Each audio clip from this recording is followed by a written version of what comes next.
ক্ষমা করে দাও। ওগো, তুমি আমাকে ক্ষমা করে দাও। আমি এত দিন ধরে শুধু তোমার জন্য অপেক্ষা করে গেছি, তোমার পথ চেয়ে থেকেছি, কিন্তু আমি বুঝিনি তুমি এখানেই রয়েছো। কিন্তু এবারে হয়তো আমার অপেক্ষার শেষ হবে। বেঁচে থাকতে আমরা এক হতে পারিনি, কিন্তু এবারে হব। আমাদের কেউ আর আলাদা করতে পারবে না, কেউ না। রাসমণি হাতে ধরা শিশিটা মুখে ঢেলে নিতেই মুহূর্তের মধ্যে মাটিতে লুটিয়ে পড়ল। অন্ধকার রাতের আকাশের নিচে ধীরে ধীরে একটা প্রাণ পঞ্চভূতে বিলীন হয়ে গেল। দিন কয়েক পরে ভোলা যখন কাঠের সন্ধানে জঙ্গলের দিকে যাচ্ছিল, তখন একটা মরা পচা গন্ধ পেয়ে এগিয়ে আসতেই সে দেখল গাছের তলায় একটা লাশের ওপর মাছি ভন ভন করছে। মরার শরীর পচে ফুলে উঠেছে। সে চিৎকার করে উঠল, এ যে আমাদের রাসমণি পিসি গো! হায় হায় হায়, এ কি করলো পিসি? এ কি করলো? কাল সকালেই আমার গিন্নি বলছিল বেশ কয়েকদিন ধরে রাসমণি পিসিকে দেখতে পাওয়া যাচ্ছে না। গো, কি অবস্থা হয়েছে গো! কিন্তু পিসি নিজের বাড়ি ছেড়ে এইখানে এসেছিলেন কেন, আর এইভাবে মারা গেলেন কি করে? সেটাই তো আসল প্রশ্ন। ভোলা, এই ভোলা, তুই কি দেখেছিলি রে? মোড়ল মশাই, আমি তো রোজ দিনের মতোই কাঠ কাটতে জঙ্গলের দিকে যাচ্ছিলাম, তখনই একটা বিচ্ছিরি গন্ধ পেয়ে দিকে এসে দেখি এই বিভৎস দৃশ্য। ইস, মরে পচে কি অবস্থা হয়েছে লাশটার। আচ্ছা, পিসির নিজের লোক কেউ নেই? নেই আবার, ওই পলাশপুরেই তো পিসিমার দাদা বৌদি থাকেন। বিশাল অবস্থা ওদের। পিসিমাই গ্রামের পুরনো বাড়িতে একা থাকতেন। বেচারি চিরটা কাল একাই রয়ে গেল। শোন, তোরা গিয়ে ওর দাদা বৌদিকে খবর দে। ততক্ষণে ডোমদের ডেকে আমি লাশটাকে দাহ করানোর জন্য নিয়ে যাচ্ছি। মোড়ল মশাই, আমি এক্ষুনি গিয়ে ডোমদের ডেকে আনছি।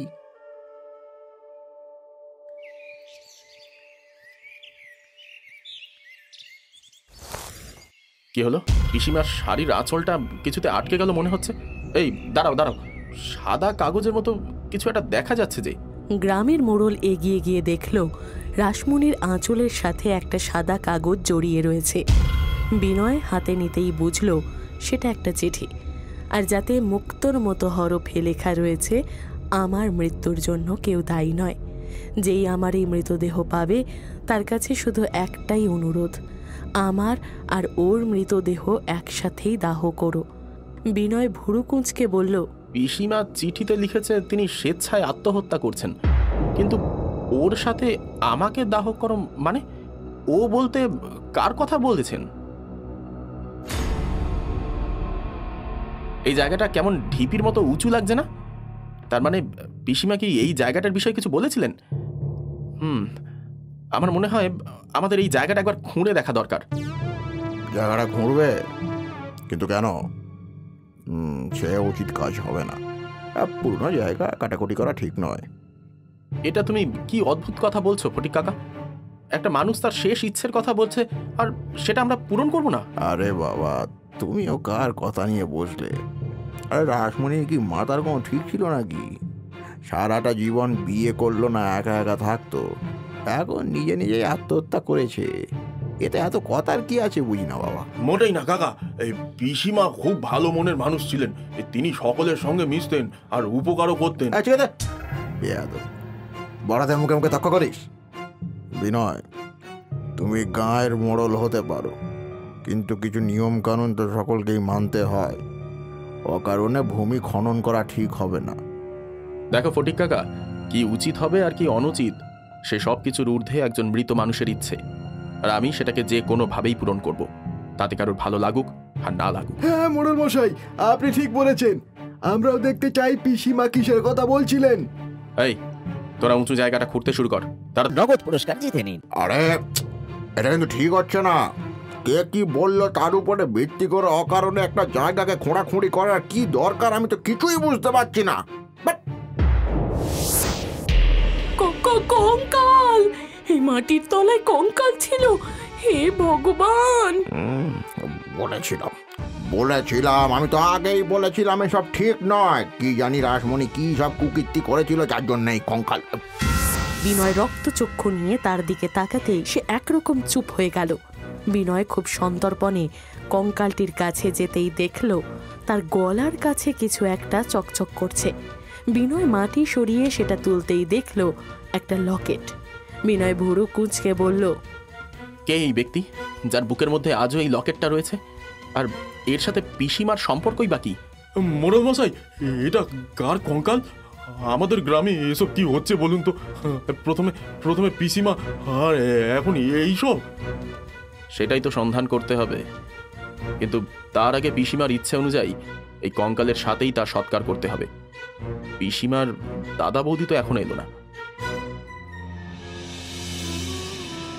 রাসমণি, রাসমণি, আমার বোন, এ কি সর্বনাশ হয়ে গেল রে রাসু আমার! কি হয়ে গেল? এটা কি হলো? গো, এটা তুমি কি করলে গো? হায় হায়, এইভাবে আমাদের একা ফেলে চলে গেলে গো। রসিক কাকা, আমি তোমাদের দুঃখ বুঝতে পারছি, কিন্তু আমরা এটা বুঝতে পারছি না পিসিমা আত্মহত্যা করলো কেন। তাছাড়া এখান থেকে আরো একটা কঙ্কাল পাওয়া গেছে। জানি না, জানি না, আমি এসব ব্যাপারে কিছুই জানি না বিনয়। বোনটা আমার চিরদিনের অভাগী ছিল। কত করে বললাম বিয়ে করে সংসারী হতে, কিন্তু মেয়েটা শুনলো না গো। আমি ওকে কত করে বলতাম যাতে আমাদের সাথে এসে থাকে, কিন্তু মেয়েটা আসতো না। হে ভগবান, এ কি বিচার তোমার! এবার আমি কাকে রাসমণি বলে ডাকবো? কেঁদো না শান্তি, কেঁদো না। এই রাসমণিটা বড় দুঃখ পেয়েছে জীবনে। কিন্তু রসিক কাকা, পিসিমা যে চিঠি লিখে গেছে, আর চিঠির মধ্যে তিনি বলেছেন যে জানি না, জানি না, আমি কিছু জানি না বিনয়। এই দুঃখের সময় আমাদের তফসিলদারের মতো জিজ্ঞাসাবাদ করো না। হ্যাঁ ওগো, তুমি শান্ত হও, চলো আমরা রাসমণি সৎকারের ব্যবস্থা করি। চলো চলো চলো। দেখো, সকলের সামনে সব কথা বলা যায় না, তবে এটুকু বলবো, আমার ঠাকুরজির মাথাটা একটু খারাপ হয়ে গিয়েছিল। বেথা করেনি, বুঝতেই তো পারছো, এজন্যই তো ওইসব লিখেছে। ওগুলো কিছু না, বুঝলে? তোমরা যতই কিছু না বলছো, আমার মনের খটকা কিন্তু ততই বেড়ে চলেছে। না, আমার মন বলছে এর পেছনে বড় কোনো রহস্য রয়েছে, আর সেটাই আমাকে জানতে হবে।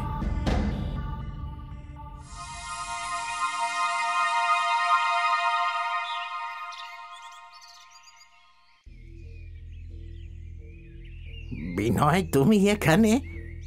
কি হয়েছে? হঠাৎ এই বুড়োর খোঁজ পড়লো কেন? মনোহর বাবু, আপনি আমাদের গ্রামের প্রাক্তন মোড়ল। বহু বছর আপনি এই গ্রামকে নিজের সন্তানের মতো প্রতিপালন করেছেন, কিন্তু এখন যে আপনাকে আমার ভীষণ প্রয়োজন। তার মানে কি হয়েছে বলো তো? কোনো গুরুতর সমস্যা কি? সমস্যা তো হয়েছে, তবে সেটা গুরুতর কিনা আপনি বলতে পারবেন। আপনি আমাকে আগে একটা কথা বলুন তো, এই গ্রামে কি এমন কেউ ছিল যে হঠাৎ করে নিরুদ্দেশ বা নিখোঁজ হয়ে গিয়েছিল? নিরুদ্দেশ বা নিখোঁজ?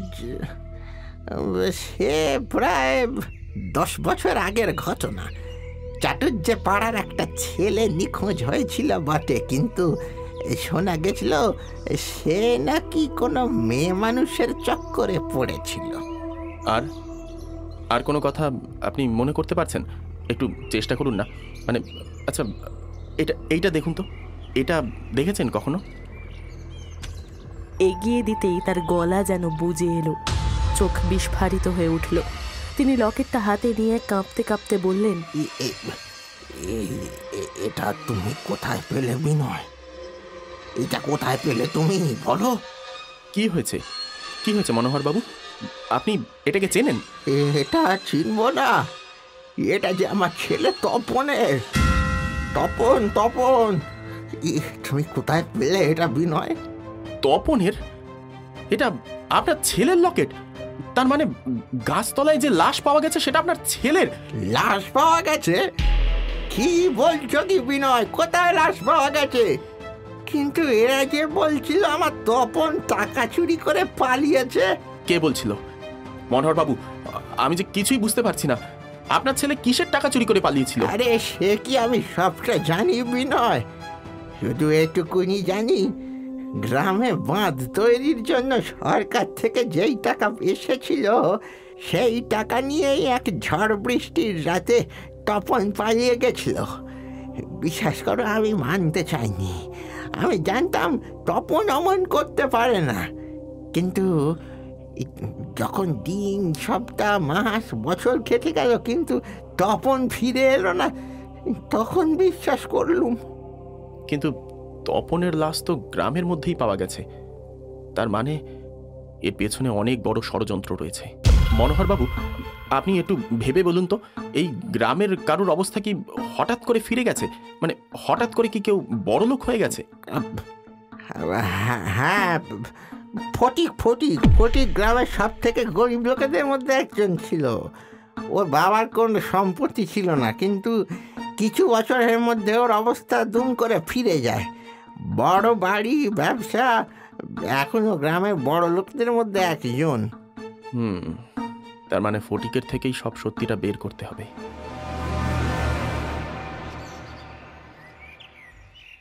কিছুক্ষণের মধ্যেই বিনয় ফটিকের বাড়িতে গিয়ে পৌঁছালো। তাকে ভালো মুখে জিজ্ঞেস করতে সে যখন মুখ খুলল না, তখন তাকে গ্রামের চার মাথার মোড়ে টেনে এনে গ্রামবাসীদের সামনে দাঁড় করিয়ে দেওয়া হলো। ততক্ষণে গ্রামবাসীরাও জেনে গিয়েছে যে এতদিন তারা যেই তপনকে বিশ্বাসঘাতক ভাবত সে তো মৃত।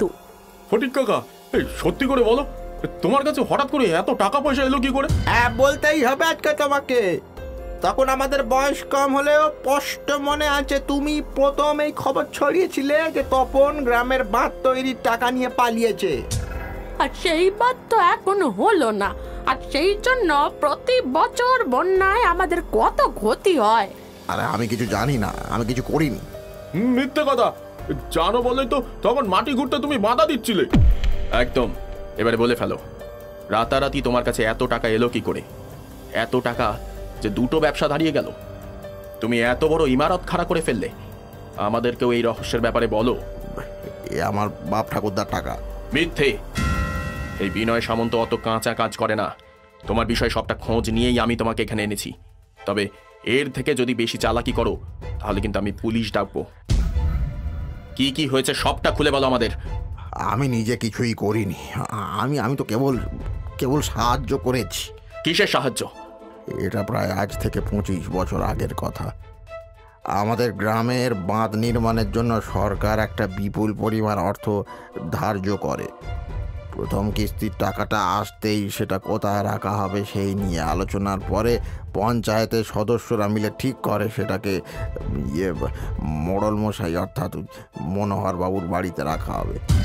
মোড়ল মশাই নিজে যেমন সৎ মানুষ ছিলেন, তার ছেলে তপনও ঠিক তার মতোই ছিল। তপন একটা মেয়েকে খুব ভালোবাসত, কিন্তু তপন নিজে কিছু কাজ করতো না দেখে মেয়েটির দাদা তপনের বন্ধু হওয়া সত্ত্বেও এই সম্পর্ক মেনে নেয়নি। একদিন হলো কি, আর কতদিন এইভাবে ভবঘুরে হয়ে থাকবি তপন? এবার বিয়ে টিয়ে করে নে, সংসারী হ। নিজের রাসমণির সঙ্গে আমার সম্পর্ক মেনে নিচ্ছিস না, আবার নিজেই বলছিস বিয়ে করে নে। দেখ তপন, আমরা দুজনে ভালো বন্ধু ঠিকই, কিন্তু এই বিষয়টিকে আমাদের বন্ধুদের মাঝে না আনাই ভালো, বুঝলি তো? সেই চল আজ আসি রে। বাবা বলেছে তাড়াতাড়ি বাড়ি ফিরতে। আসলে সন্ধ্যের পরে বাবা একা থাকতে সাহস পায় না। মোড়ল মশাই একা থাকতে সাহস পায় না? হ্যাঁ, সে আবার কি কথা? কারণটা কি? হ্যাঁ, আসলে গ্রামের বাঁধ তৈরির প্রথম কিস্তির টাকাটা তো আমাদের বাড়িতেই রাখা রয়েছে, তাই তো বুঝতেই পারছিস। বাবা একটু সাবধানে থাকতে চায় আর কি। বাঁধ তৈরির টাকা সে তো অনেক পরিমাণ টাকা রে। সবটা বাড়িতে রাখা তো বেশ বিপজ্জনক। সে আর কি করা যাবে, মোড়ল হলে তো এইটুকু ঝক্কি পোয়াতেই হবে। যাই হোক, চলি রে।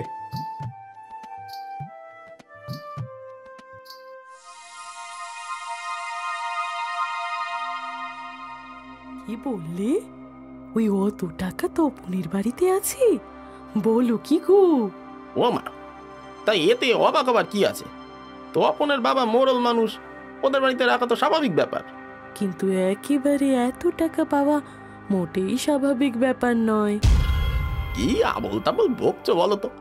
আর এটা কি করছো? প্রতিদিন ঘ্যাট খেয়ে খেয়ে মুখে অরুচি হয়ে গেল। তোমার এই সামান্য রোজগারে যে এটাই জুটবে। কিন্তু আমার যদি বুদ্ধিটা খাটাই তবে আমাদের রাতারাতি হাল ফিরে যাবে গো, ফিরে যাবে। শান্তি, কি বলছো ফলসা করে বলো দেখি, গোল গোল করে ঘুরিও না। আপাতত তুমি রাসমণির সাথে তপনের বিয়েটা ঠিক করে ফেলো দেখি, পরেরটা পরে বলবো। কি, তপনের সাথে রাসমণির বিয়ে? এই তুমি পাগল হলে? কিছুদিন আগেই তো তুমি বলছিলে এই বিয়ে হবে না। কারণ তখন তো আমি আর জানতাম না যে বাঁধের টাকা তপনের ঘরে আসবে। আমি তোমাকে সব বলছি, শোনো ভালো করে।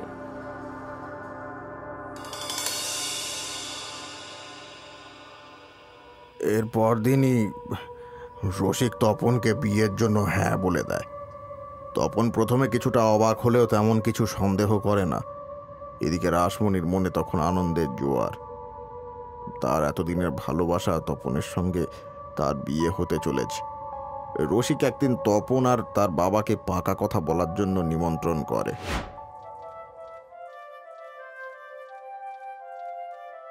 হ্যাঁ গো, আমি যে ভাবতেই পারছি না এটা স্বপ্ন নাকি সত্যি। দাদা বৌদি আমাদের সম্পর্ক মেনে নিয়েছে আর আমাদের বিয়ের পাকা কথা হয়ে যাচ্ছে। আর কিছুদিন পরে বিয়েটাও হয়ে যাবে। কিন্তু আমার একটা কথা ভেবে খুব অবাক লাগছে জানো, এই রসিক হঠাৎ করে রাজি হয়ে গেল কি করে বলো তো? এই সবই ঈশ্বরের আশীর্বাদ। আমাদের জন্য আমি ঠাকুরকে কত ডেকেছি জানো, ঠাকুর এতদিনে মুখ তুলে চেয়েছে। সত্যি রাসু, তোমায় না পেলে আমি বিয়েই করতাম না। আচ্ছা বেশ, চলো এবারে খেয়ে নেবে। রাতের খাবারে রসিক আর শান্তি মিলে ঘুমের ওষুধ মিশিয়ে দিয়েছিল। সেই খাবার খেয়ে মোড়ল মশাই আর তপন বাড়িতে গিয়ে মরার মতন ঘুমিয়ে পড়লো। আর রসিক তখন শান্তিকে বলল, শান্তি, রাত তো অনেক হলো, এতক্ষণে নিশ্চয়ই বাপ বেটা ঘুমে কাদা হয়ে গেছে। চলো আমরা গিয়ে আমাদের কাজটা সেরে ফেলি। উফ, আমার তো আর তর সইছে না।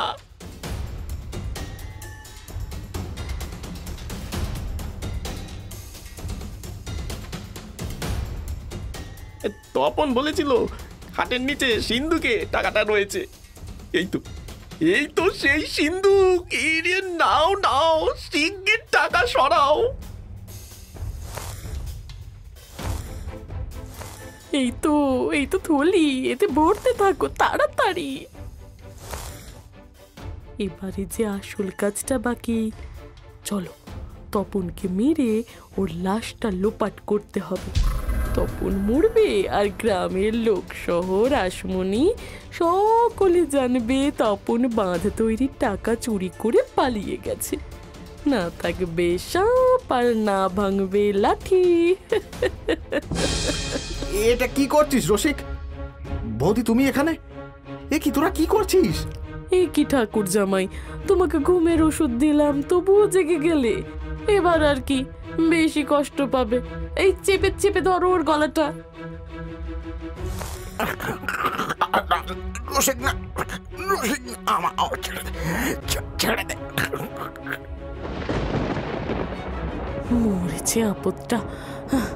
এবারে আর দেরি নয়, শিগগিরই চলো। সকাল হওয়ার আগে লাশটি পুঁতে দিতে হবে যে।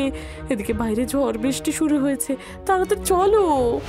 রসিক আর শান্তি তপনের লাশ নিয়ে ঝড় বৃষ্টি মাথায় নিয়ে অন্ধকারের মধ্যে আসছিল। আমিও তখন একটু প্রকৃতির ডাকে সাড়া দিতে বেরিয়েছি। ওদেরকে দেখেই আমি চমকে উঠলাম। ওদের পথ আগলে দাঁড়িয়ে প্রশ্ন করতেই ওরা আমাকে টাকার লোভ দেখিয়ে মুখ বন্ধ করে দিল। বলল, ফটিক, তুই আমাদের সঙ্গে থাক, এই টাকার এক ভাগ তোকে দেব। হ্যাঁ, সারা জীবন বসে খাবি, কিন্তু মুখ খুললে তোকেও জানে মেরে দিতে কিন্তু আমার হাত কাঁপবে না। এই টাকার জন্য আমরা একটা খুন করেছি, আরেকটা খুন করতে কিন্তু পিছপা হব না। তাই যা বলছি শোনো, এতেই তোমার মঙ্গল। একে টাকার লোভ, তার উপরে মৃত্যুর ভয়, এই দুই মিলেই আমি ওদের সঙ্গে মিলে যেতে রাজি হয়ে গেলাম। আমরা তিনজন মিলে তপনের লাশ নিয়ে গিয়ে গ্রামের বাইরে গাছের নিচে পুঁতে দিলাম। ছি ছি ছি, টাকার জন্য তোমরা এত নিচে নেমে গেলে যে একটা নিরপরাধ লোককে শেষ করে দিলে। এখনই এখনই রসিক আর ওর স্ত্রীকে ধরে আনো। রসিক আর শান্তিকে যখন ধরে নিয়ে আসা হলো তখন তাদের আর বুঝতে বাকি নেই যে তাদের কুকীর্তি ফাঁস হয়ে গেছে। গ্রামের সকলের সামনে ওদের দাঁড় করিয়ে বিনয় কড়া গলায় জিজ্ঞেস করল, তোমরা দুজনে এত পাপ করেছো যে তার শাস্তি দেওয়াও আমার কর্ম নয়। তোমাদেরকে তো পুলিশ দেখবে, কিন্তু তার আগে বলো রাসমণি পিসিকে কেন মারলে? আমরা রাসমণিকে মারিনি, আমরা সত্যি ওকে মারিনি মোড়ল মশাই। ও তো আত্মহত্যা করেছে।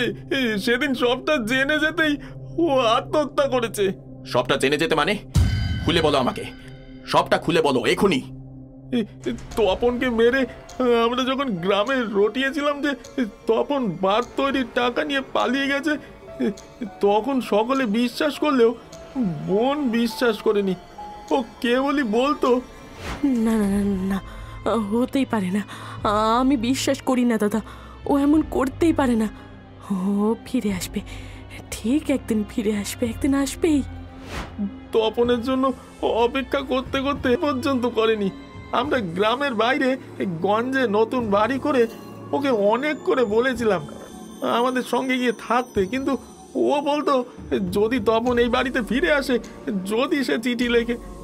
এদিন শান্তি যখন বলল পুরনো বাড়িটা বিক্রি করতে পারলে মোটা টাকা পাওয়া যাবে, তখন আমি আর এই শান্তি রাসমণিকে বোঝানোর জন্য ওই বাড়িতে গেলাম। এভাবে আর কতদিন চলবে ঠাকুরজি? সারাটা জীবন যে মীরাবাই হয়ে কাটিয়ে দিলে, এবার আমাদের সাথে চলো। তোর বৌদি ঠিক কথাই বলছে রাসু, সারাটা জীবন এইভাবে একা কাটিয়ে দিলি। গ্রামের লোকে আমাদের নিন্দে মন্দ করে কত তুই জানিস। এবার তোর বয়স হয়েছে, এবার তো চল। দাদা রাগ করো না, বৌদি তুমিও খারাপ ভেবো না, কিন্তু এ আমার বাপ ঠাকুরদার ভিটে, এর সাথে আমার গোটা জীবনটা জড়িয়ে রয়েছে। তাছাড়া তপন যদি কখনো ঠাকুরজি, তপন তপন করে আর কতদিন বসে থাকবে বলো তো? ও তো একটা চোর, গ্রামের মঙ্গলের জন্য যেই টাকা এসেছিল সেটা চুরি করে পালিয়েছে।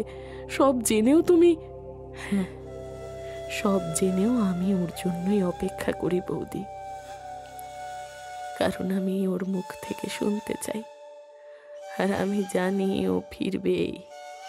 তপন এসে যদি আমাকে এখানে না দেখতে পায় তখন কোথায় খুঁজবে বলো তো? সেই এক কথা, বোন তোর কি আমাদের সাথে থাকতে ইচ্ছে করে না? তোমাদের সঙ্গেই তো আছি দাদা, তবে এই বাড়ি ছেড়ে আমাকে যেতে বলো না, আমি পারবো না। দাদা বৌদি, তোমরা যখন এসেছো না খাইয়ে তোমাদের ছাড়ছি না, কিন্তু তোমরা বসো, আমি ঘাট থেকে জল ভরে আনি। বেশ, ততক্ষণে আমি সবজি কেটে রাখি।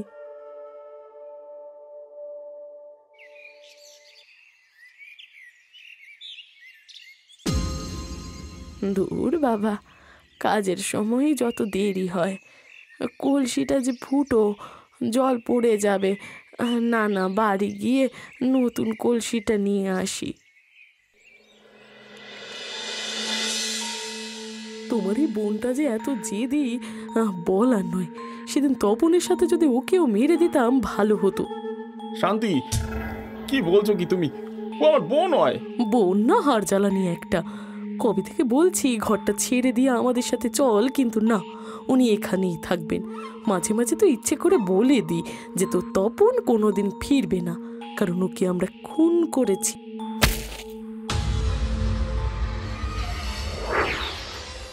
হ্যাঁ, তোমরা তোমরা আমার তপনকে মেরে ফেলেছ?